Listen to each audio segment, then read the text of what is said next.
Welcome to JFK and the Enduring Secret. I'm your host, Jeff Crudell.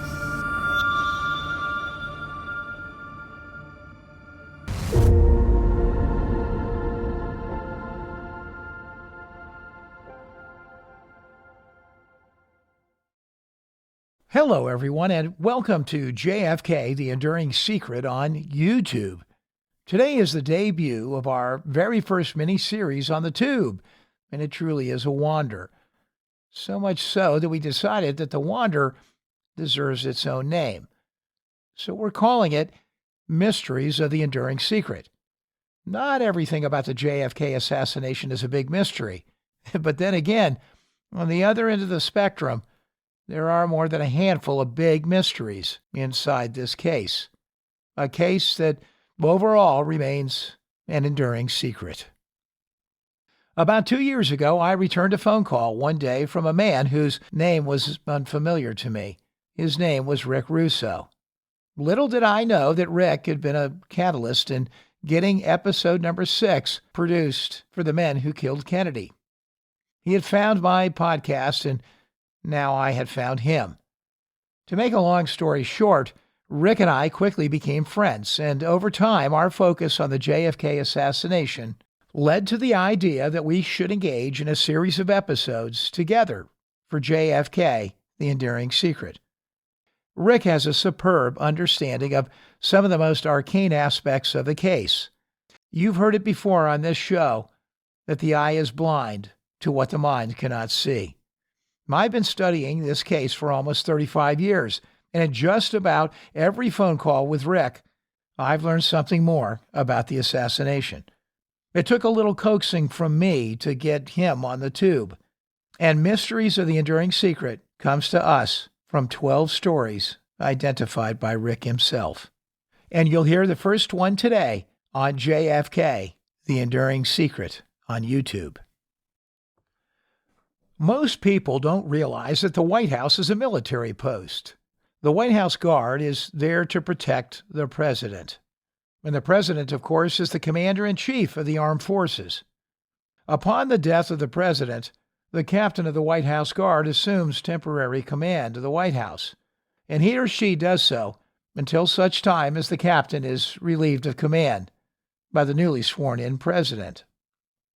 With LBJ in Texas at the time of the assassination, the situation invoked the need for the Guard to assume control over some functions at the White House until LBJ's return to Washington, which occurred later that evening. And certainly under the circumstances, there was a heightened amount of security being applied all the way around. The White House Guard is part of the 3rd United States Infantry, better known as the Old Guard. On November 22nd, Michael Groves was captain of the White House Guard, and today's episode deals with his mysterious story and his mysterious death. The historical origins of the White House Guard are interesting. Following the Revolutionary War, the Continental Army was disbanded, and only a small artillery detachment located at West Point was retained. This group became the 3rd Infantry Regiment, which is more affectionately known, as I said, as the Old Guard. The 3rd Infantry Regiment, since 1948, has made their home at Fort Myer, Virginia. You can look across the Potomac from there and see the nation's capital. The Old Guard is responsible for many functions, and one of them is maintaining the perpetual guard at the Tomb of the Unknown Soldier. However, it may be more widely recognized for performing burials in Arlington Cemetery, with all of the ceremonial accoutrements, and for providing the caisson platoon and pallbearers for state funerals.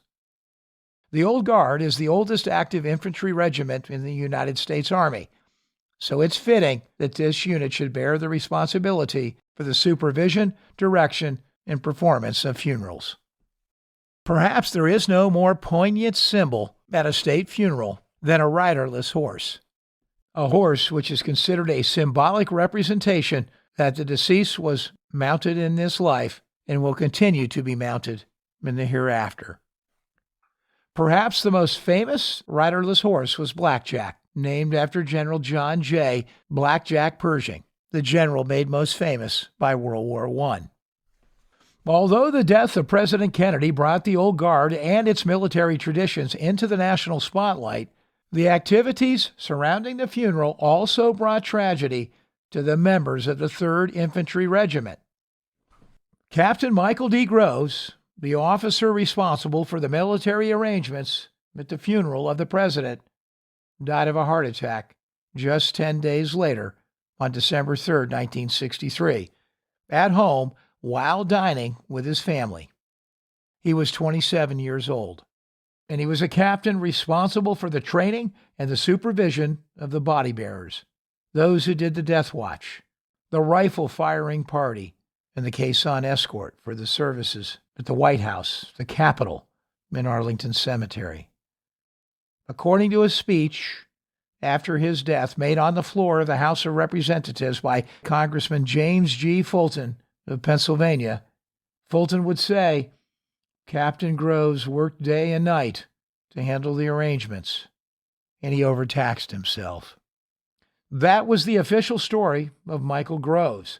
But how could a healthy 27-year-old simply collapse onto his dinner plate and pass away in the presence of his family, with the explanation being that he simply overtaxed himself?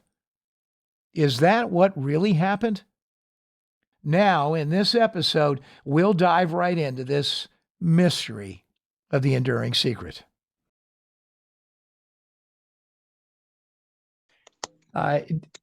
Actually, David, it's a pleasure to meet you in person. I know we had a very nice conversation last night when I was at the diner, and or the night before, whenever it was. I appreciate you being so prompt, actually, and getting on with this so quickly.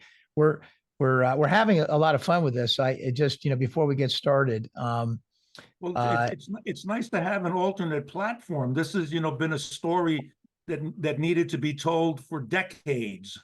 What the validity of it, I don't know in terms of, I've read the number of deaths that have been associated with the Kennedy assassination. People have just died of natural causes. Other people have been shot in the back of the head. So the number of deaths associated with this is pretty monumental. Certainly is. This is a story, actually, just to give you a little bit of background on the mini series that we're producing here for JFK, The Enduring Secret YouTube channel. Rick and I got together probably about 2 years ago. Rick called, I think I told you this story. Rick called me, left a message, identified how he had become involved in the JFK assassination research community, so to speak, and his involvement with the men who killed Kennedy. And I called him back. We had a long conversation, actually some spirited debate, I think, too, on a Sunday afternoon. And that began an increasingly more significant collaboration on a lot of different things. And in the meantime, I've been able to produce 209 episodes on the show. And, we want to do this in a really mindful and respectful way, and in a way that does justice to all of the elements of this case. And as I say on the podcast, I use a lot of colloquialisms, and I say things like, fact is stranger than fiction, and you just really can't write this stuff. And right. So it led us to a moment where we decided we were going to do a dozen or so stories, and as sort of an offshoot of JFK, The Enduring Secret, called Mysteries of the Enduring Secret, things that may have some significance to the case, but have never been resolved or solved. So this is one of them. Yeah, exactly. Well, and the more people that see this, the more feedback you get, and presumably they have more of an opportunity than I do in doing some of the research. I was, I went back to Dallas last year, and we attempted to get into the Dallas Museum, on the 5th floor. Well, as it turned out, because of COVID, they were closed on the Monday. So we knew we couldn't get there on a Monday. So I showed up on a Tuesday. Well, they were closed on the Tuesday as well. So we didn't get a chance to go in and see the museum, although I think they're pretty much stick to the party line. Oh yeah, yeah. The certainly the museum does for sure. There's Yeah. no doubt about that. Um, how we just plan on doing it's really casual. How we plan on doing this today is really actually to just kind of hand it off to you and let you tell the story. And obviously, we'll be good listeners and interject from time to time with a question. And Rick will probably direct. He knows the story better than I do for sure. And it's fascinating, of course. And we'll just do it that way and Okay. see how it leads. No rhyme or reason. The other day you were just fabulous on the phone, and I think just having that kind of narrative would be great. Okay, So well, what? I can start simply by, I was 18 years old, just starting college, when Kennedy was assassinated. Obviously, everybody began to just get glued to the TV set, because it was almost on, 24/7, and it always struck me as being a little odd that people just immediately jumped to the conclusion that it was a lone shooter. That just immediately came out. They kind of knew who the shooter was. It was Lee Harvey Oswald. And but then over the years, after the Warren report came out and began looking at some of the facts that were missing from the report, I began to feel that the true story was being covered up. That said, so many years later, at that point I was living in California. I was transferred to Michigan. I rented a place, a house. Actually, it was like a duplex, and I on Euclid Avenue in Birmingham, and at one point in time, I was on the second floor and I was looking out the back window, and I saw a gentleman lying on the ground next door. It must have been, I would maybe say June or July. So the weather was very nice. Anyway, I was a little alarmed that this man was just lying sort of face down in the backyard on some nice plush grass. And I went next door and I knocked on the door, and the woman came out, and I said, I don't know if you're aware of this, but there's a gentleman lying face down in your backyard. And she said, oh, that's my husband. She said, I think he had a little too much to drink last night, and he just lie down in the backyard. She said he was too heavy for me to move, so I just left him there. So I said, oh, okay, so he's okay? She said, I'm sure he is. And that's how I met the next door neighbors, What a story. and what happened after that is, we ran into each other on occasion, basically just being next door. And at one point, they invited myself and my wife over for dinner, and so we, happily agreed to join them. We went there. We were having a very nice dinner and chatting. And at some point, I looked up on the mantle, and there was a photograph of a young man in uniform. And I, not knowing anything about them for the most part, I looked and I said, "Who's the man on the mantle that in uniform?" And they said that was our son. And I said, they said he's dead now. And I said, I'm sorry to hear that. And how did that happen? And they said, well, he was the captain of the guard in the White House. And the story that they tell me is that he was hand selected by President Kennedy, that the president actually hand selects the captain of the guard during his term of office. And Captain Michael Groves was the one that was selected. He was, I think, 27 years of age. He was married. I think he got married in Birmingham, Michigan. He was in the ROTC, I think, in Ann Arbor.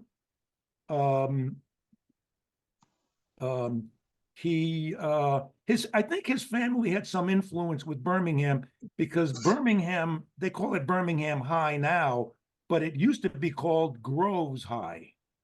So it was named after one of the Groveses, but I don't think it was Don Groves, the gentleman that lived next door. But I think his family, might have been a mover and shaker in Birmingham at one point in time. And I believe that if you're going to be selected by the president for the old guard and become the captain of the old guard, I think you probably have to have a pretty impeccable resume, and that probably might include, the fact that his parents or his grandparents, were sort of movers and shakers in the town of Birmingham, Michigan, in order to get the school named after them. Not soon after I left, I think they changed the name from Groves High to Birmingham High School. So, as I said, it's now called Birmingham High. Anyway, the story that they tell me is that their son, being the captain of the guard, they said that the White House is not a government building per se. It's actually a military fort. And it is the residence of the commander-in-chief of the armed forces. And what according to them, when Kennedy was assassinated in Dallas, the captain of the guard assumes authority over the fort, over the White House. And he needs to be relieved by the incoming commander-in-chief. Well, Johnson was being sworn in on a plane, after Kennedy was assassinated. And so he was about 5 hours away, not necessarily by plane, but by the time Kennedy was pronounced dead to the time that Lyndon, the LBJ, entered the White House and relieved Captain Groves of command. Groves was listening to everything that was coming into and out of the White House. So for about 5 hours, he was privy to people calling in, basically saying, we had nothing to do with this. I mean, it could have been the Russians could have called in and say, we have nothing to do with this. It could have been the Cubans. I have no idea who called. I'm sure many people, many government officials called and so on. So he, in essence, was privy to this.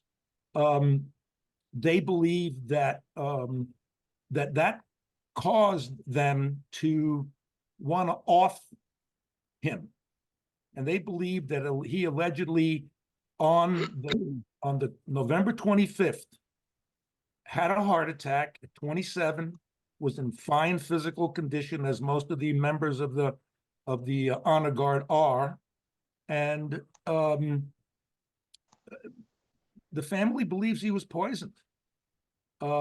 They showed me a picture album of the funeral, with the caisson carrying their son's coffin, with the lone horse pulling the caisson, with the boots backwards in the stirrups. There's some issue as what kind of blanket might have been used. The different color of the blanket might have been indicative of the position that person held in government or in the military. But nonetheless, it was a state funeral. Straight up Pennsylvania Avenue towards Arlington National Cemetery.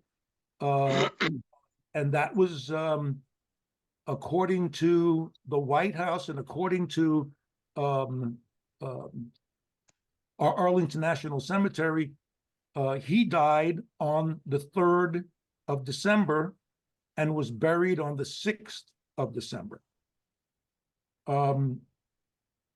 So I had, at one point, many years later, was standing in a post office in Grover Beach, probably, I would say in 2014, 2015.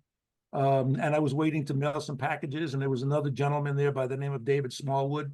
And he sort of came in, and it happened to be It happened to be November 22nd, as it turned out, and he made some comment, you know, about this is the anniversary of the Kennedy assassination and blah, blah, blah. And can anybody believe that it was a lone gunman? You know, they still believe that. And anyway, so I mentioned to him, I said, well, I said, if you're interested, I can tell you an interesting story that most people have never heard. And he said, no, I'd be interested in hearing that. And so he waited for me outside as I finished up with taking care of the packages that I was sending. And then I began to tell him this story that I've been relating to you about Michael Groves and my living next to his mother and father, Don and Gladys.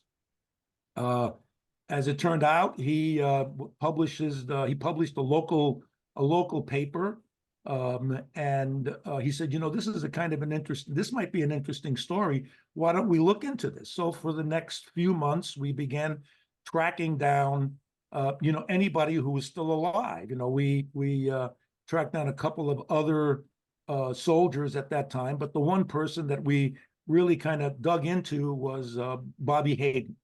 And he was in Alabama, and I think he was teaching at one of the colleges there. He was teaching history at one of the colleges there. And I had an opportunity at one point in tracking him down because there was an article about him in one of the Alabama Gazettes or one of the papers, and that's how I got his name. And Smallwood was able to track him down, and Smallwood had a conversation with him, and then we set up a telephone conference with Bobby Hayden. And Bobby Hayden basically laid it all out for us as to his involvement with becoming in the honor guard. And it was primarily, I think, because Truman, I think, wanted to integrate the military. So for some 14 years or so, nothing was done. And I think when Kennedy got in, became president, I think the story goes that Jacqueline Kennedy said, you know, there are no black faces in the honor guard. She told John Kennedy, I think you need to do something about that. So the word was put out that they were looking for members in the military who were at least 6 feet tall and had a college degree. And at that time, Bobby Hayden applied for the job. He was interviewed. I don't know whether my understanding is that the interviewer didn't like him very much because they asked him whether or not he'd be willing to salute the president of the United States, and he said, "No, I don't think so." He didn't think really that there was a lot of fairness in government and that there was too much racism. But they selected him to be a member of the honor guard, and at that point, his duty was really opening up a door when a guest arrived at the White House, and opening the door and closing the door, and just standing there and saluting when necessary. But he obviously gravitated to doing more and more for the Guard, and he became friends with Michael Groves, who was now his captain. From what I understand, fraternized with one another. He would invite them over to his house, and they would have barbecues. He would invite a lot of the African American soldiers there to his house. I mean, it was actually grounds to be kicked out of the military to do that with junior soldiers.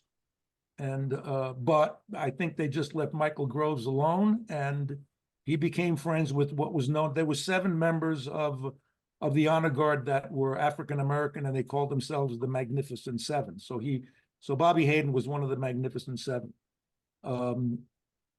He was, I think, on leave, a 72-hour leave.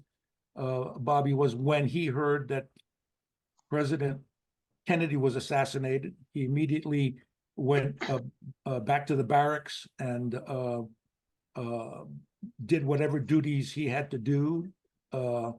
And Michael Groves, Captain Groves, said after the funeral that he said, "I'm going to make you famous."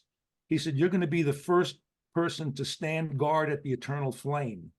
And at that point, Hayden had probably slept, all of a half a dozen hours in 3 days, so he was pretty exhausted, but he put on a clean uniform and he stood guard. I'm not quite sure how long that was, probably 4 hours. He wanted Captain Groves wanted him to get there before the sun went down, which he did. And after his standing guard, he went back to the barracks, and the people in the other soldiers in the barracks told him, "Why don't you take a shower and why don't you get a bite to eat?" He says, "We have something to tell you." So he did, and they sat him down. They knew how close he was, how they all were pretty close to Captain Groves, and they told him that Captain Groves had died. So he hears about this on November 25th. This is the same date that Kennedy was buried. And according to him, the date of his funeral was 3 days later. It was November 28th. Interestingly enough, the White House and Arlington National Cemetery have Captain Groves' death as December 3rd and his burial December 6th. Bobby Hayden is adamant about the date. He says, it's not something that I could forget. He said that here's the day that we bury the President of the United States. And he says, and the captain of the guard dies. He said, it's just not a date that you confuse with something that happened, a week later. So Dave Smallwood wrote a piece up in I can't remember the name, the Gazette, and he ultimately sent it to the Dallas Museum on the 5th floor, the Dallas Museum, and they accepted it and put it into their archives. And I think from there is how Rick Rousseau read the article and reached out to Dave Smallwood, and then ultimately reached out to me not too long ago. And that's basically the story. Other than the other fact was that when I lived in Birmingham, a couple of interesting anecdotal things with Don Groves. He worked for the Ford Motor Company heavy truck division up in Pontiac, Michigan. And he always had this god-awful car parked in front of his house. He would, I guess he was an executive there, and he would order, I believe, I'm not a car person, because when I first showed up in Michigan, I was driving a Volvo. So that tells you how much people had never seen a Volvo in Michigan back in 1971. But he ordered this god-awful car. It had like a leopard top with a zebra interior, with a Continental kit out the back, 1.5 to 2 feet out, with these great big white walls. I mean, it was a real pimp mobile, just certainly not anything, that fit the Don Groves look, because he went to work every day in a Mercedes Benz. But this car was parked, specifically in front of his home. And every day, whether he went to work or whether he didn't go to work, he got a paycheck. If he was drunk that day and didn't go to work, never got fired, got promoted. I think his feeling that his son was killed and, by the government, and what they were doing is they were basically paying him to shut up. And his way of reacting to that was every year he'd get a different car. That car was supposed to be handed down to a lower executive to drive, but the car was basically sent back and completely dismantled and junked. And every year he ordered another car, and it was more ghastly than the last one. And it parked in front of his house. So at one point, I had an opportunity to meet the daughter, Darby. I would say probably 1972. I met the daughter very shortly after having dinner with the Groves, where he divulged this information about his son and his belief, and showed me pictures of the funeral that was supplied by the government. I don't know if it was the military, the White House, but it was supplied by the government. And by the way, he also showed me a letter from Mark Lane. Mark Lane wrote a letter to the Groveses, and is basically identifying himself as saying he represented Marguerite Oswald, which was Lee Harvey Oswald's mother. And in it, there's a quotation that he put in, quote from Marguerite Oswald, saying, "My son Lee was killed like your son by the government, and my son had a CIA number, thus and such and so and so." Well, I wish I had a photographic memory that I could remember the CIA number. Anyway, they were making some introduction with the Groveses. So I don't think that Mark Lane reached out to the Groveses. I think that very likely the Groveses had reached out to Mark Lane, because Mark Lane was the first one to write the book, Rush to Judgment. And I think based upon them seeing that someone else didn't believe the official story, I think they probably reached out to him, and then he sent a letter back to them. At some point, I tried to get a hold of Mark Lane, because I think he was on Facebook, and I tried to identify myself as having lived next to the Groveses. I heard nothing back from Mark Lane. And to be honest with you, I don't think Mark Lane is alive today. If he is, he's very, not. very Yes, he's passed. That's old. correct. He has passed. Yeah. He has passed. Anyway, the daughter Darby got out of her car, and she parked in front of my house, because she couldn't park in front of her parents' house, because this great big Lincoln Continental was sitting in front of that house. So he parked in front. I was right next door. So she got out of the car. I happened to be standing there. She looked at me and she said, are you the neighbor that my father had dinner with and spoke about my brother? And I said, yes, I am. And she just said, they killed my brother, she said, and she was taking two of her children out of the car.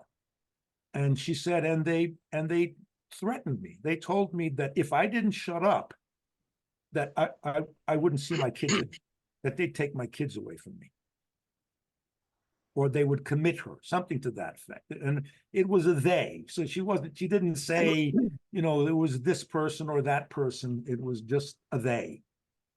So it was, more confirmation that everybody in the family was, definitely believed that something nefarious had happened. First with Don and Gladys' son, and certainly with Darby's brother. Anyway, we looked into all of that. We attempted to track down some information. I went looking on one of the websites that does DNA, Ancestry.com. There was an article that was written on Ancestry.com. They were looking into whatever happened to Mary Groves. She had gone back a week after, I think it was on December 12th or something. She came back, or probably a couple of days before that. She came back to Birmingham, had rented an apartment, and a mysterious fire broke out in her apartment, and all of her husband's records, files, were destroyed in the fire.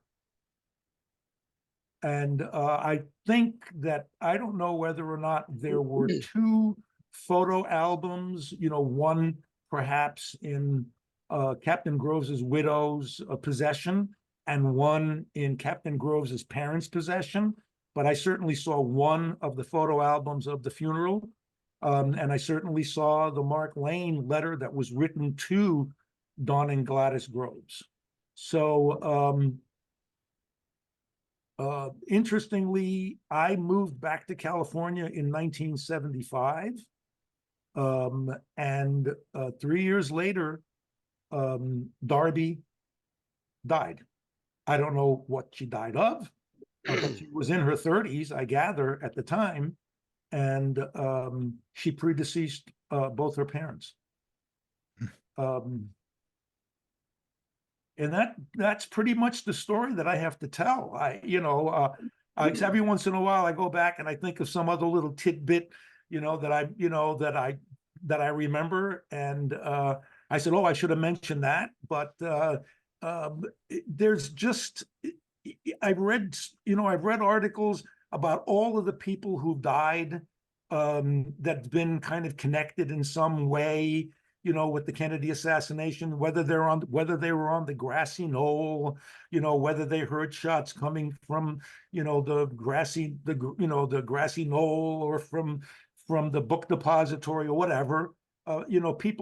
People died. I mean, lots of people may have had heart attacks, might have died of cancer. There's lots of people, that fall into that category. I'm not sure exactly what the numbers are, but then obviously there were other people who, had more, more to tell. They saw something, they heard something. They were police officers. They were reporters. That also died. People, Dorothy Kilgallen, for example, had interviews. The next thing you know, she has a bombshell report. The next thing, she's found dead. The report is given to her assistant, who dies 2 days later. I mean, these are the kinds of stories. But regardless of who they are, there was never any mention of Captain Michael David Groves. That name was never mentioned. I mean, I'm the only one that has been trying to get this name out, for someone to do more research.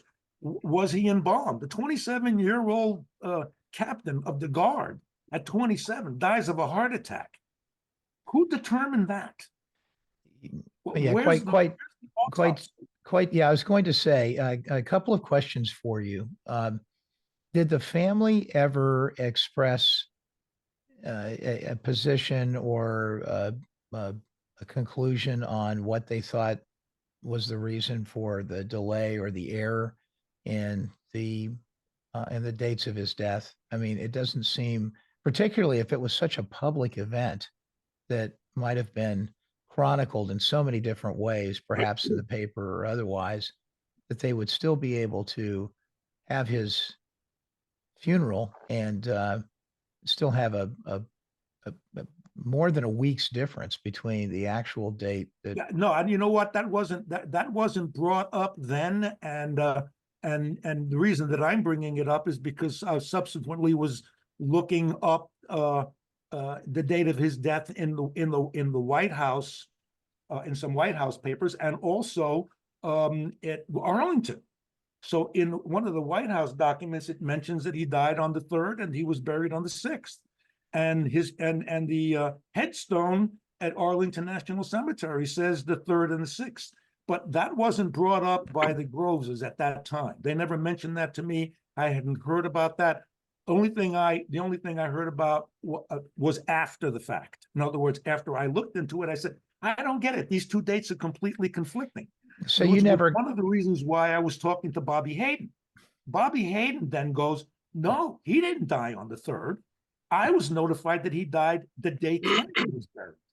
So, that stuck in my mind, that here's a guy on the scene at the time, standing guard at the Eternal Flame, and then coming back to the barracks, and then being told that evening that Captain Michael Groves had died of a heart attack.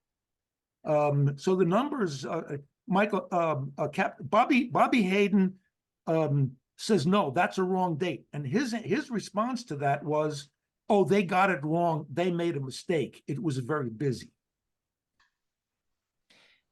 Did the parents, obviously they had their suspicions. Were there other particulars that they might have touched upon? Obviously, it sounds like he was quite sensitive to being quiet about it, maybe perhaps given the circumstance that you described. But were there other times other than that sort of initial conversation? I get the impression that was said, and I think that much of it they were holding close to the vest. Okay, so I didn't get the impression that this didn't seem to be something that they spoke with every neighbor about. As a matter of fact, I remember after having dinner there, I was talking to some of the other neighbors because on the other side of them was a couple, Jackie O'Malley and her husband and other people that we had become friends with in the neighborhood. They indicated to me that that I should stay away from the Groveses, that they were trouble. And I told them, I think that they're very nice people. They're very respectful people. They have a story to tell. They don't believe that their, son just died of a heart attack. And they basically said, stay away from them. I don't know I don't know if, if they were there, they may have been living there during the in 1963. I don't know. I didn't show up until 1971. Yeah, you but mentioned. I don't think, but I didn't really have ongoing conversations with them about it.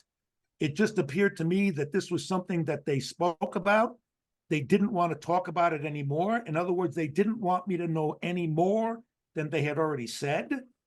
And it may be something that they were being protective of me. Sure. They basically, Gladys said, my husband likes you. You remind him of his son. That I reminded, Don Groves of Michael Groves. I was, in my late 20s. I was married. I had a kid that was 4 years old. He at the time of Michael Groves's death, he had a daughter, Kellyanne, I believe, and his wife was pregnant 7 months.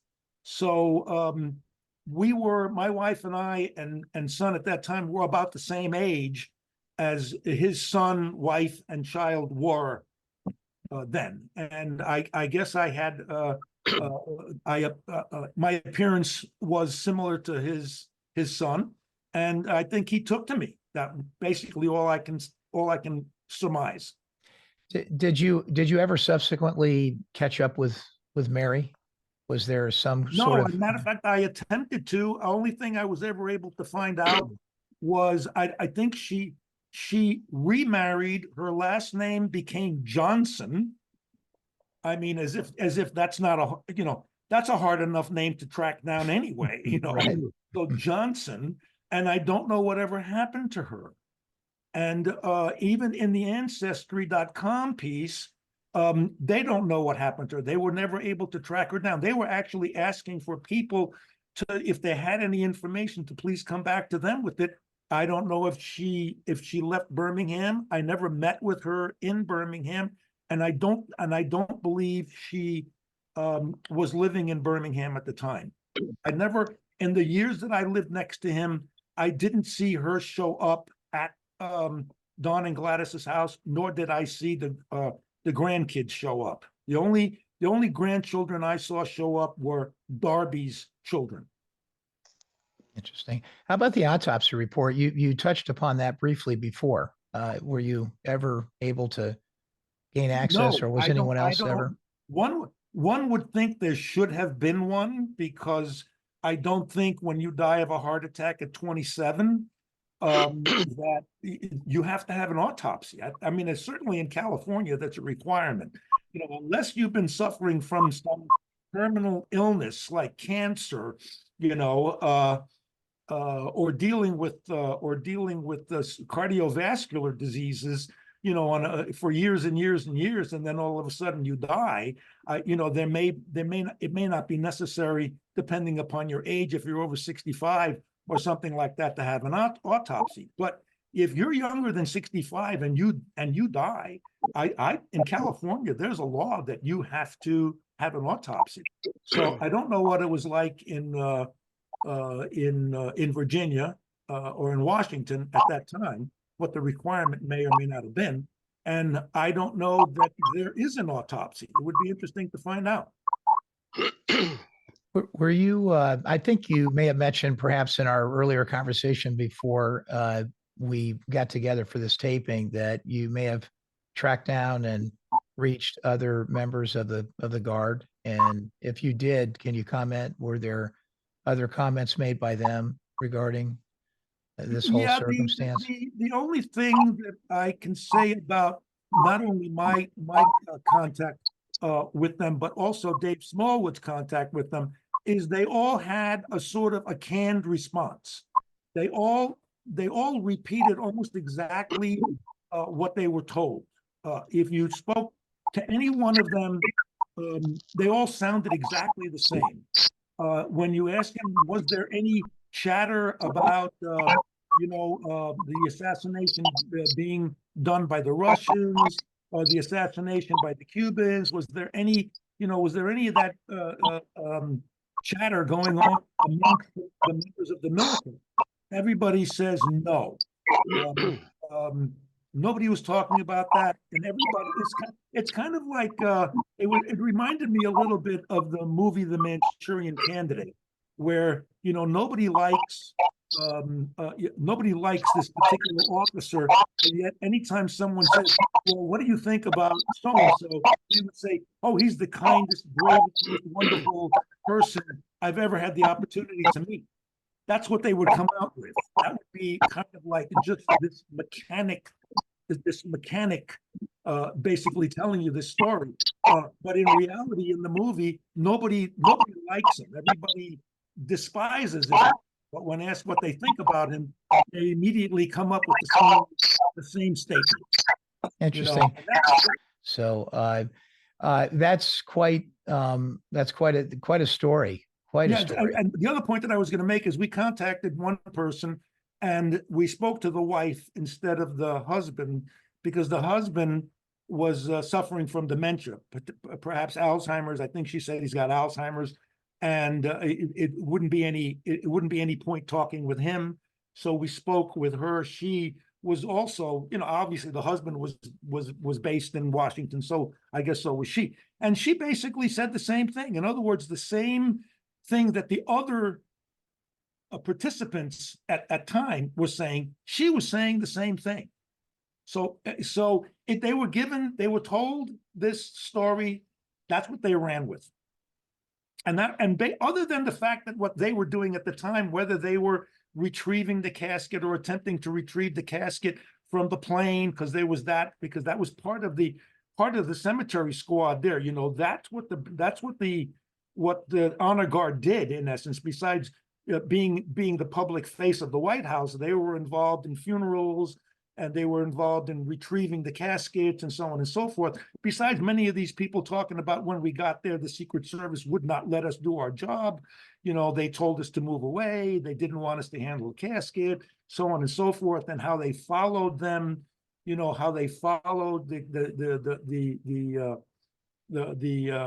limousine with Kennedy's body, and how they went took him to the morgue and so on and so forth. Everybody has that story, so they mostly tell their involvement of it, but there isn't much going on in terms of anything else that I found. They really displayed no new information to me. The only person that I found to be interesting was Bobby Hayden, and that was because, number one, he was surprised about the date of death, because he says, no, that's not the right date. And he didn't want to specifically talk about any conspiracy theories. And interestingly enough, I think he was invited back to the White House under the Obama administration, and he met with President Obama. And his name was read into the congressional record by someone, who was then a representative in Washington at the time. They read his name into the congressional record. And I asked him about his meeting with Obama, and did he bring up this issue about the Kennedy assassination? And he says, I'm not going to discuss anything that we spoke about in the White House. Interesting. Just that I met with him. Certainly imply. And Yeah, I would have certainly. said, hey, he's a black guy. You're a black guy. The president's been murdered. He's now the president. Did you tell him, hey, guy, you need to be careful or something? No, he wouldn't discuss anything that they spoke of. Interesting. Very interesting. Do you have, obviously it would be total speculation based upon the conversation we just had, but do you have in your own mind some theory as to why they post dated, so to speak, the obituary? Well, I think number one, they were trying to put distance between his death and the Kennedy assassination. I mean, the fact that it was, a week later, whatever that length of time is, there was a lot of other things going on, and the media wasn't in a frenzy. They'd already buried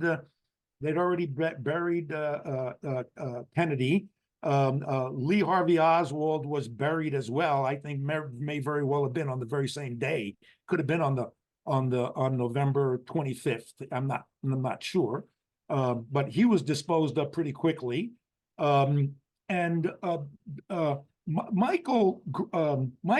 Michael Groves is the closest thing to the White House. In other words, if you take all of these conspiracy theories, and I don't care which one they are, the Russians, the Cubans, the Israelis, the mafia, some combination of the people who were pissed off at the Bay of Pigs, whatever you want to deal with, throw them all in a big basket. Okay. Michael Groves is the closest thing to the White House. Everybody else is in almost peripheral to that. If Michael Groves' death occurs on the 25th of November, the day of Kennedy's burial, okay, and he dies under mysterious circumstances, and then whatever it happens in Birmingham, Michigan on the 12th or whenever that happens, and a house and an apartment fire destroys all of Michael Groves' memorabilia, I think they tried to push that as far as they could away from the White House. The other, I don't know if this is a fact. You may be able to validate this, but I did read somewhere that obviously these folks were handpicked, and at one point, Michael himself actually babysitted John. Yes. Or is that true? Yeah, I did hear that. Yeah, and that was because they both had young children. Both the Kennedys and Michael Groves and his wife had a young child, and they according to the parents, they became pretty friendly. Once again, I think it had to do with the fact that Michael Groves was hand selected by Kennedy to be the captain of the guard.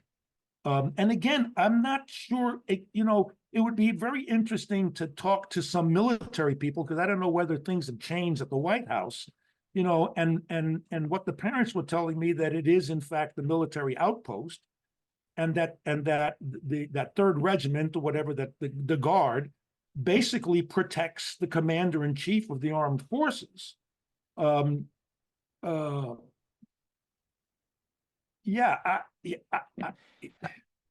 about? I think they got pretty close because of the association with their wives and their kids. Yeah, I mean, you have to wonder, especially Jacqueline in the aftermath, having somebody in that juxtaposition pass so quickly, who was clearly, for all intents and purposes, a healthy individual.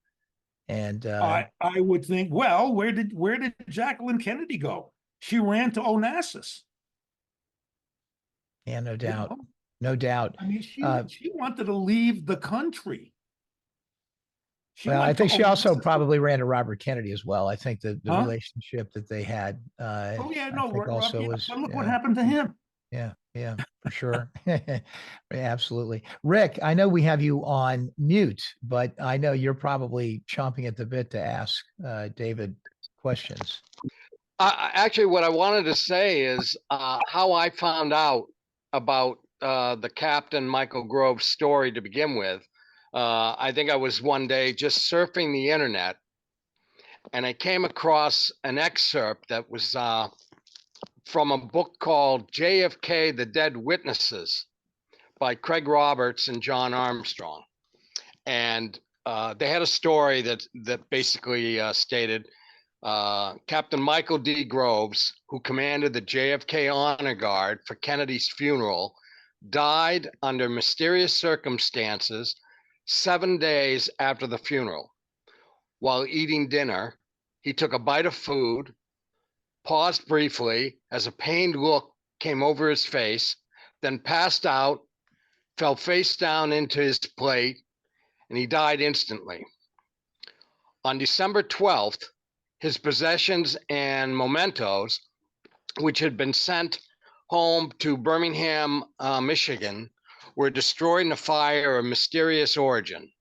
The honor guard, for some mysterious reason, had been practicing for a presidential funeral 3 days before the Kennedy's assassination. Captain Groves was 27 years old at the time of his death, and the cause of death unknown, and then parentheses, possibly poison.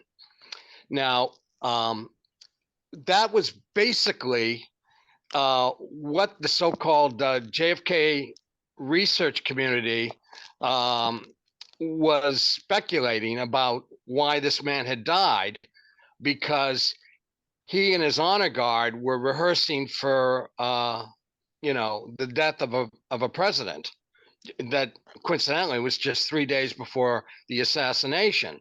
And I think that they assumed that perhaps this is because he had some pre-knowledge that perhaps Kennedy's assassination was going to happen.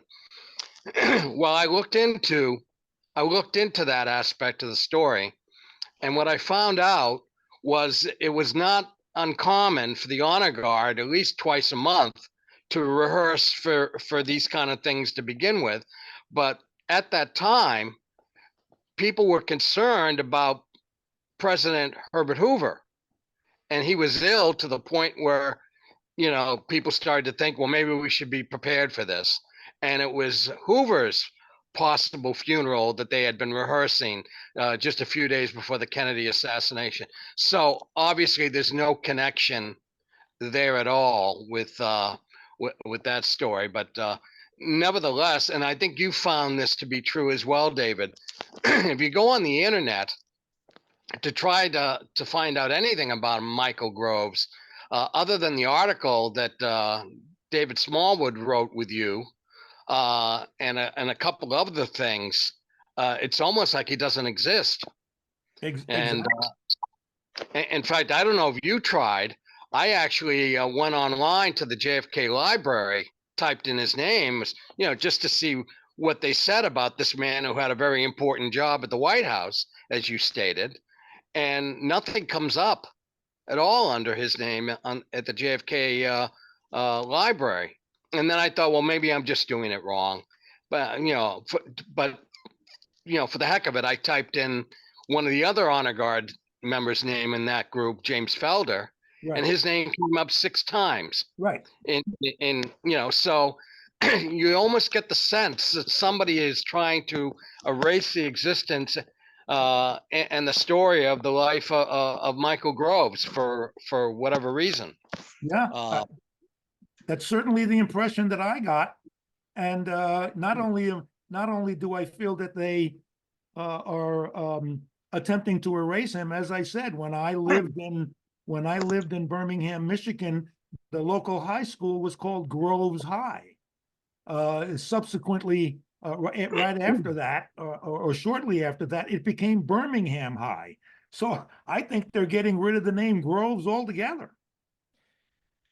Well, something else I came across I thought was interesting is, and this is from the UPI, and the caption reads, "Captain's death." Bear with me for a second. Yeah, here we go. "Captain's death called another slaying tragedy." And then it reads from Washington, "Representative James Fulton, Republican from Pennsylvania, told the House Wednesday." So this is just a few hours after they're saying that Groves died. The very next day, told the House Wednesday that the death of the Army captain who directed military honors at President Kennedy's funeral was another tragedy stemming from the assassination. 27-year-old Captain Michael D. Groves, commanding officer of the Honor Guard Company of the 1st Battalion, 3rd Infantry, Old Guard, collapsed and died while eating dinner Tuesday night. An Army spokesman said the death was due to a heart attack. Fulton said Groves, quote, overtaxed himself, end quote, in his duties. His death is another tragic incident that flowed from this attack on the government of the United States. It could be said that he died in the service of his country and that his was a job well done. Uh-huh. Groves commanded the Old Guard unit that keeps perpetual watch at the Tomb of the Unknowns at Arlington National Cemetery. During President's funeral, he directed honor guards at the White House, the Capitol Rotunda, and the Arlington Cemetery, and the Caisson detachment. Now, and again, this is just me, and I could be totally off base on this.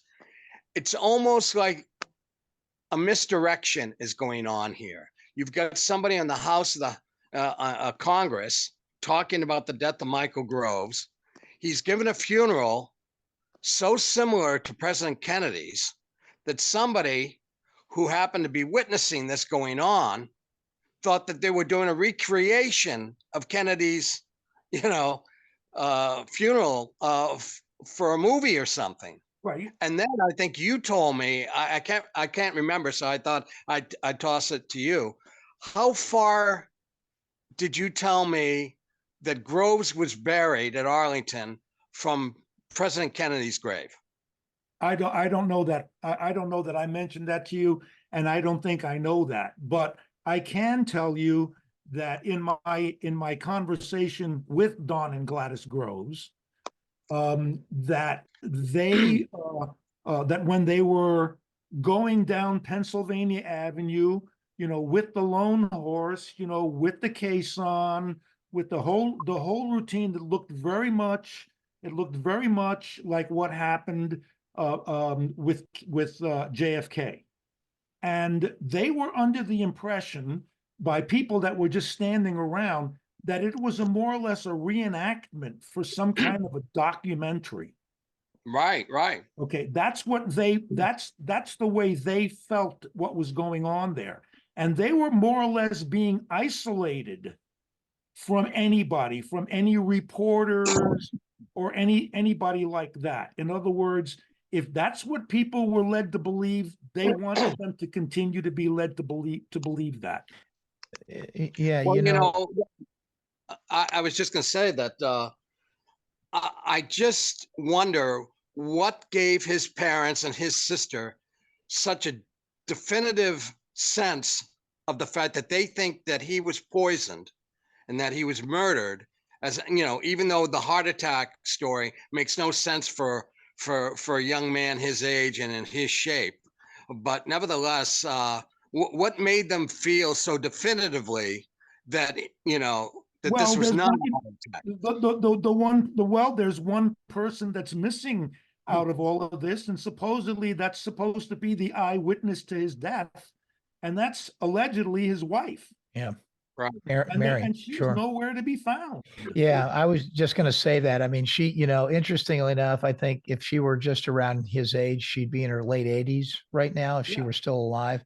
And she really, I think, if someone could track her down, would be quite revealing if she was there, and perhaps if he was relaying very intimate details of what he thought or what might have been seen in those couple of days right before his death.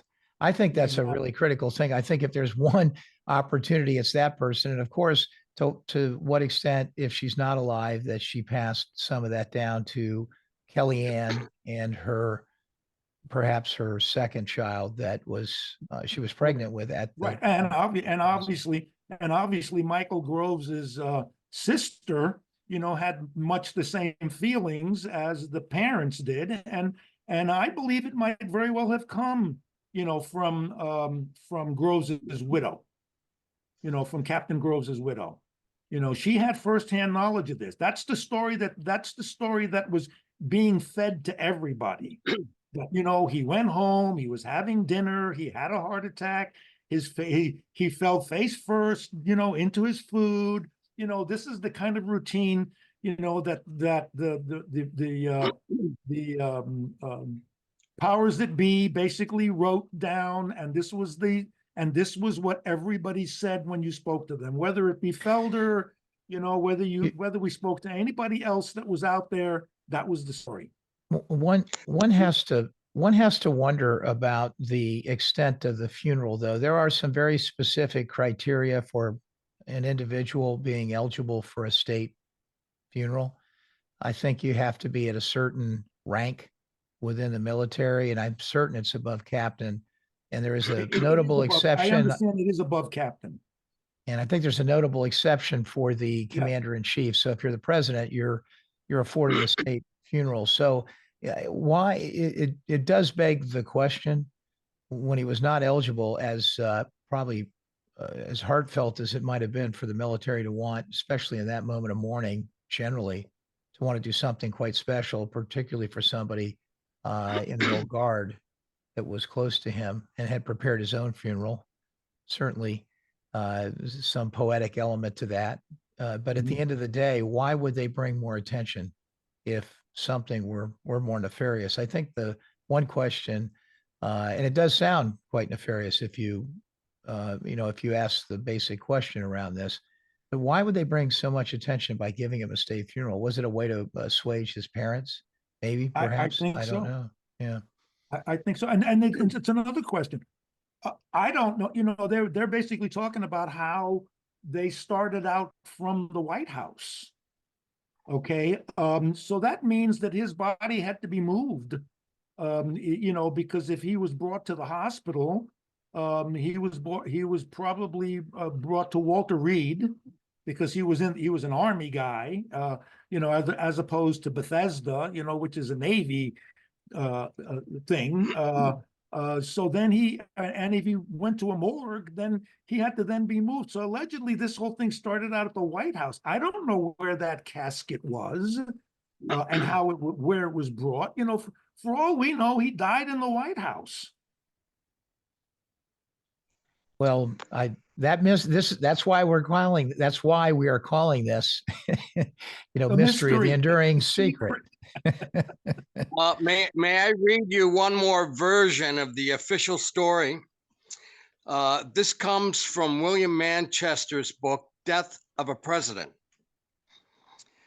And it reads, during the winter of 1963-64, several people had played peripheral roles in the events of the previous November, died unexpectedly, or fell victims to strange violence.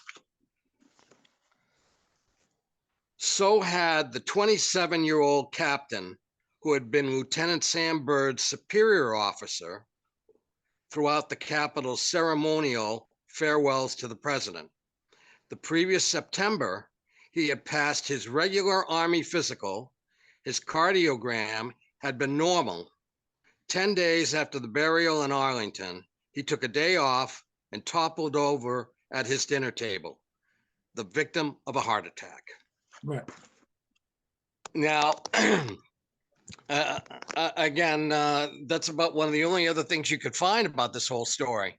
It's interesting that Manchester happened to mention it as well in his book, although he doesn't mention Groves by name. Right. Well, I was just going to say, Rick, I think the other aspect of this, you hear when you have so many dubious deaths and you hear why, or actually the source of why they might have died. Heart attack comes up quite often.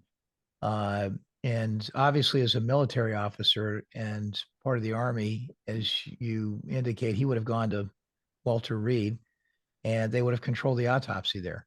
So at the end of the day, again, if you're suggesting potentially, any sort of nefarious behavior, they would have controlled the outcome of that autopsy because it would not have been done, I don't think, in a civilian environment. It would have been done at Walter Reed, presumably. Well, we seem to be faced with three questions here. How did he die? When did he die? And why did he die? And the contradiction, obviously, is we're told that he died from a heart attack, yet his parents and sister firmly believe he was poisoned. When did he die? We're told December 3rd, but according to Bobby Lee Hayden, it was the evening of November 25th. And then, of course, we get into the situation that if he was poisoned, why was he murdered? And perhaps that would bring us to our story about Bethesda Naval Hospital. When I started to look into the Grove story and going on the internet, and that's how I found David Smallwood and his article, and then by extension, David turned me on to David Blanco, and then he filled me in on his experience with Groves' family. This jogged my memory as to a conversation that I had in April of 1997 with a man by the name of Donald Rebetish. And Donald was a member of a group of men at Bethesda who actually received President Kennedy's casket and body late that afternoon. And perhaps would this be the time to go into our audio clip, Jeff? Sure. Yeah, sure. We can do that. Give me a moment and I will pull that up. And this is a rather, unfortunately, this is listening to a recording through a microphone, so it arguably will be strained to hear it, but let's give it a go. Place. And anyway, I happened to have duty that day. In fact, it was in the morning, when we found out what was going on in Dallas, they told us to report to the Master at Arms office, and I did. And things were different. You know, I've been in the Navy quite a while, and I'm pretty used to procedure. I was senior petty officer. I was second class petty officer then. And we went to our duty station, and anyway, the officer of the day, you know, I've been around naval officers all my life as the officer of the day. All of a sudden, we had an Army captain, young fellow, and we were told that he was going to be in charge of all of us. They sealed the hospital. In fact, as they armed some of their sailors that were there, that were going to stand guard at the gates, you know, to the in and out of the hospital, and told them they didn't care if it was a 5-star admiral. Nobody's going in, nobody's going out. But at 4 o'clock in the afternoon, they told us that they were going to bring the body up. In the back, they told us that, absolutely. They explained what it was. They were going to have the Gauls chase the ambulance up Wisconsin Avenue, and then they'd actually be bringing his body in and go in the back. And I was one of the 5 petty officers that was assigned to the back there, because I was the senior petty officer. What was, sorry to interrupt you, but when you say did you say the Gauls? Well, that's how it's explained to us. The Gauls will chase the ambulance. What are they? These are despicable people, apparently. They were looking for the sensation of the thing. Oh, the Gauls. Oh, I see. Oh, okay. All right. I'm sorry to interrupt. Yeah. And anyway, I knew at 4 o'clock in the afternoon, and it made absolute sense to me what they were going to do. You know, and of course, you know, you're not a church much as a young sailor back in those days, but that plan of action made absolute sense to me. The only thing that didn't make sense to me is we were taking our orders from an Army officer, and being a low-ranking officer, right? You know, it's just 2 stripes, an Army captain, which isn't much in the officer corps. And that had never happened prior to that. Never in my career. Never in my So that was unprecedented. I'll tell you a little bit more about that. But anyway, But he didn't tell you exactly what time he I called. don't know. He didn't tell me any of that. And I really wasn't interested. I just told him what I know. Right. But there was no doubt in my mind what they were going to do. We were told ahead of time exactly what they were going to do. And they did it. I mean, this was no surprise to me. Everything made sense. Well, the thing is having someone with another affiliation, you know, other than the Navy, coming up to you and telling you, didn't you have to second guess that and say, hey, wait a minute, let me check with my superior? The only thing was is the Army officer was there in the Chief Master at Arms office. And you know, here's the old chief that we're working for, and he's saying, hey guys, this is the way it is. If I remember right, I believe they the chief's name at that Oh, time? gosh, I can't remember because those people were all staff and we were students. And like I told you, this is a huge place. There's probably 2,000 to 3,000 military that work. Right. You know, there's probably 8, 9, 10 different duty stations. And we only stood duty about once every 2 or every 3 weeks. I didn't know any of these people. And again, they had told us this. Now, let me tell you a little bit more about this. Now you're getting into rumor haven. That's one of the things that all of us guys, we couldn't get over the fact that when there was this army officer in charge of us. That was one thing that I just could never shake.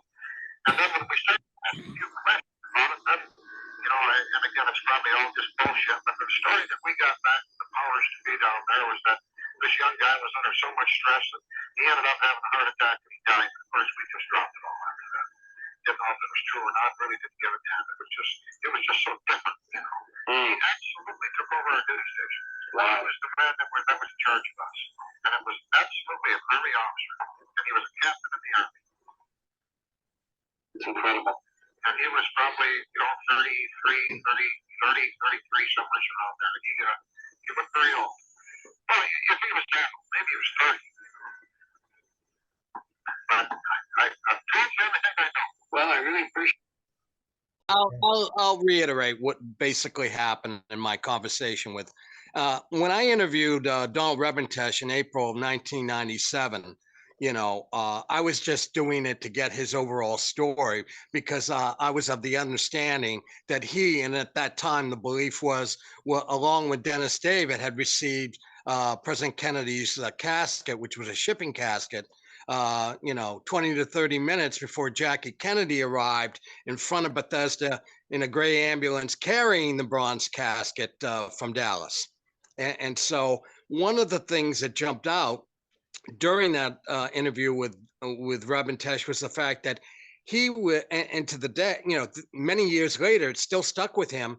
He could not get over the fact that when he went to his duty station that afternoon to be told what he would be doing, not knowing anything that was about to happen, he was told by his superior that he would be taking his orders from this young Army captain, which was unprecedented.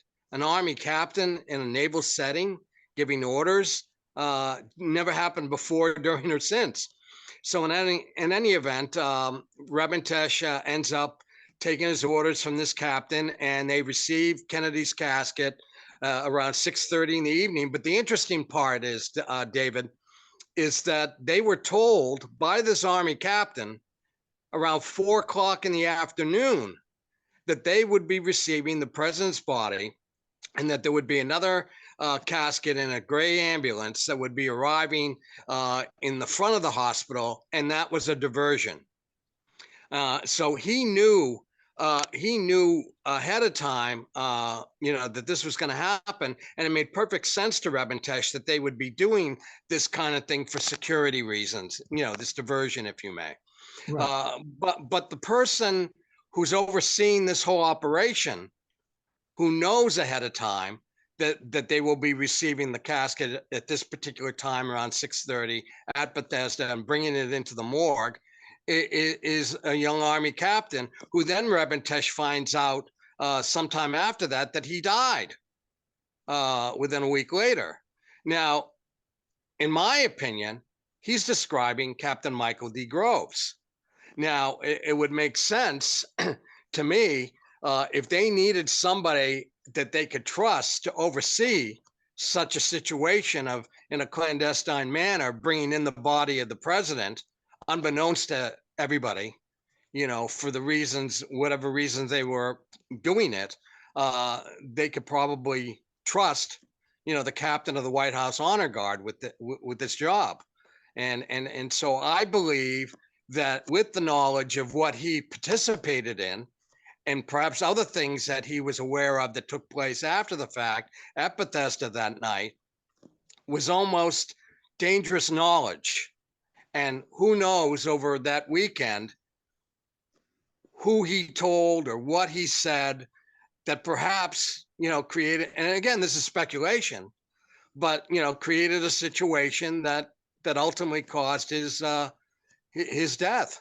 And the other thing is that if we didn't have Rebentesh, and also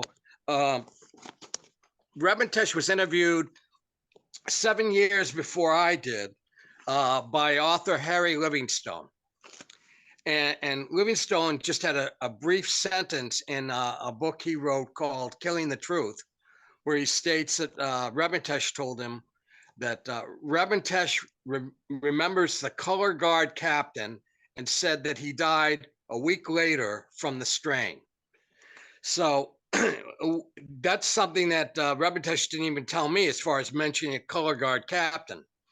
But nevertheless, if it weren't for Reventesh, we wouldn't even know that there was an Army captain on site at Bethesda and part of a group of people receiving the president's body. So these are circumstances that, you know, perhaps point to some answers about the death of Groves. No doubt. I mean, these are clearly things that are questionable. I think that's the way you have to put it. I think you have to presume that the activities that weekend were something so secretive that for whatever reason, whether they were right or they were wrong, or whether there was something more to them that we don't really quite understand yet, the actions that were taken, if they were in fact taken to shut him up, were pretty severe. I mean, obviously they had lots of people involved in this exercise, and there were many people, most of them, all of them were compelled to sign secrecy agreements. So why wouldn't they just have done the same thing with him? Why would his involvement have been of such a nature that there was a need to perhaps do something or go further with it? I mean, if in fact it was nefarious, I always ask those kind of questions in this kind of circumstance. It begs the question. Well, one of the things that his family believed was that because he was more or less in command of the White House by virtue of a position that he was appointed to by the president. And I'm not, again, can't say with any definitiveness that was his job. That, in other words, if the president dies, that the captain of the guard assumes control over the White House, over the so-called fort, or the post, and he's privy to all of the communications into and out of the White House for that 4 or 5 hours. It is very likely that he heard something. Yeah, I think, I mean, of all that we've discussed today, I think that's the one clearly delineating factor. I don't think it's necessarily what may have happened or what he might have seen at the autopsy, given the fact that so many others were involved and they just essentially signed secrecy agreements and that was it. I think he was privy to much more. And your comments regarding what may have happened at the White House are also, I think, pretty extensive. I mean, obviously it's a cumulative effect, right? He had the opportunity to see and hear much more than anyone at Bethesda would have heard. And if the combination of all of those elements together combined led him to believe that something much more nefarious and serious was happening, then that might have been just it. Well, obviously there's a lot of people, as Rick was talking about earlier, that you could Google, when it comes to the JFK assassination, and their names keep popping up, right? Regardless of what position they had at the time, but when it comes to Captain Groves, he's more or less been disappeared. Here's a guy who had a prominent position, in the White House, and a prominent position for those 5 hours in the White House, and after that, basically coordinating everybody else in terms of movement of the body and this and that and so forth. And yet, it's hard to find anything about Captain Groves. Do you recall, I assume you do, you indicated that you got somewhat of a canned response when you or a canned response when you reached out to some of his various colleagues on the Uh, guard. Do you recall the names of the individuals that you spoke to? well, one of them was one that was just mentioned by Rick. I could probably look it up, but he was one of the individuals that went out to meet the body at the plane, and then was more or less told to move away, that the Secret Service was going to take it. But again, the when you question him, about the death of Captain Groves, it comes up, oh, he died, at dinner with his wife, having a heart attack and falling into his plate of food in front of his wife and his daughter. And it's always the same thing. It's almost verbatim what Rick was reading earlier, that that event. And it appears that that event is what is ingrained in all of their minds, including their wives. Well, you know what I remember from, I think you told me this, is when you interviewed Bobby Hayden, or maybe it was David Smallwood that asked him the question, do you think Captain Groves was poisoned? And Hayden's response, I thought, was kind of interesting. He could have said, well, the official, thing that we were told is that he died of a heart attack. Or he could have said, well, we knew the man, he was in terrific shape. It made no sense. So it could have very, well been a suspicious death. But Hayden's answer was no comment. No comment. Yeah. Which leads me to believe that perhaps these men knew more than they would ever tell us, but were, because of the military secrecy, thing that they just lived with and even took to their graves, most of these men, they would never, even with their own wives or family, discuss these kind of matters, But, getting back to Michael Groves, if he was, like you, at least his father thought that he was actually at the White House during that afternoon and evening, in a position to hear information or whatever, one would think that officially there would be a record of him being there, but again, where do you find these records if they even exist? Right. So, I put a lot of stock in the fact that Rebentesh, knew that he was taking orders from a young Army captain and who died within a week later. I mean, how many Army captains fit that bill? You know what I mean? So I find that a little hard to ignore. That's why it's a mystery. Yep. That's why it's a mystery. I've really enjoyed this. We're coming along here at about an hour and 20 minutes, and it's been an action-packed hour and 20 minutes, David. What a story you've told.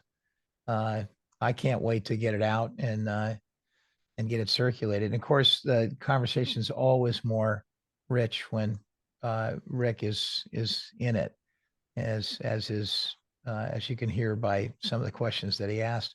We'd love to keep you on the Rolodex, so to speak, David. I hope that you'll come back and visit us again. I hope actually what you do is you go out and find Mary, and and then you're back on the show. To be kept on your Rolodex, and I appreciate the fact that you're giving this story a platform. I want to thank both Rick Rousseau and you for doing that. I hope this develops some legs, and I hope that some people are out there that have an opportunity to maybe fill in some of the missing pieces. That would be very nice. Yes, that's wonderful. Getting the story out there perhaps will end up being a catalyst for, just to give one last example, because David Lifton wrote a book, Best Evidence, and Rebentesh in January of 1981 happened to be at work reading his weekly copy of Time magazine that had a review of the book, talking about the mystery of the two caskets, and Lifton, feeling it was suspicious and something nefarious was going on.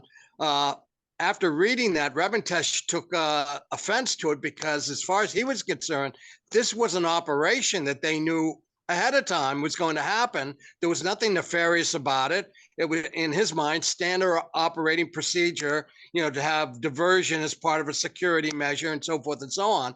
But that's what brought Rebentesh into the public domain, talking to a newspaper reporter in his hometown. And then from there, his story came out. But we never would have even heard or knew about Rebentesh if it weren't for that. So who knows what might come out of the woodwork now that Jeff has done this episode, and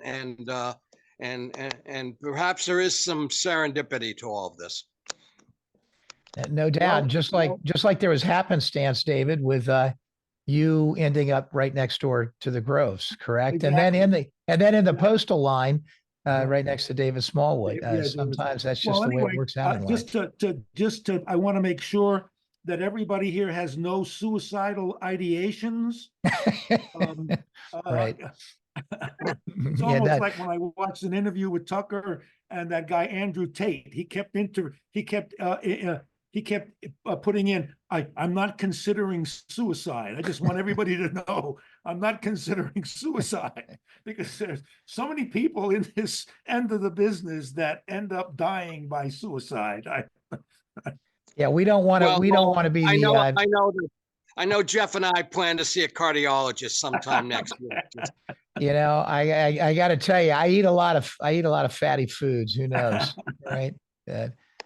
Well, this has been an absolute pleasure, David. You're a spectacular storyteller yourself, and obviously you had a meticulous approach to this, and your comments were measured. And I know the audience is going to love this, and it's really actually a part of the story that, I think Rick and I talk about it a lot. I have something like 250 or 300 books. There's thousands of videos out there, and you just can't find this particular story. And it's so close to the epicenter of what happened. So we're just really glad that you pursued it to begin with, and that you're telling your story today on JFK, The Enduring Secret, YouTube. Thank you very much. You're welcome. Thanks for listening to this episode of Mysteries of the Enduring Secret. And please don't forget to subscribe to our YouTube channel, JFK, The Enduring Secret. And remember, you can find our award-winning podcast, JFK, The Enduring Secret, on all of the popular podcast outlets.